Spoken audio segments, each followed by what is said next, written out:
আসসালামু আলাইকুম।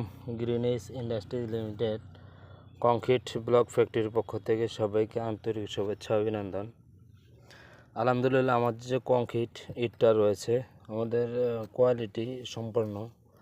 আমরা এটাতে ইউজ করেছি আস্তর বালু, বুজুরি, সিলেকশন বালু, সিমেন্ট, হাইড্রোলিক মেশিনের সাহায্যে তৈরি করা। দেখতে পাচ্ছেন আমি যে বুজুরি ইউজ করেছি, কিন্তু স্ক্রিনে দেখতে পাচ্ছেন। আমাদের কংক্রিট হলো ব্লক কিংবা সলিড ব্রিক যারা ক্রয় করতে চান অবশ্যই স্ক্রিনে দেওয়া নাম্বারে যোগাযোগ করবেন। আমাদের ঠিকানা হচ্ছে চাঁদপুর শাহরাস্তি সিকুরিয়া ব্রিজের পশ্চিম পাশে আমাদের ফ্যাক্টরি অবস্থিত। আমরা এই ইটগুলা যেখানে ডেলিভারি দিয়েছি ওখান থেকে কিন্তু আমরা ভালো একটা রেজাল্ট পেয়েছি। আলহামদুলিল্লাহ, আমাদের মালের গুণগত মান অনেক ভালো। ধন্যবাদ সবাইকে, ভালো থাকবেন।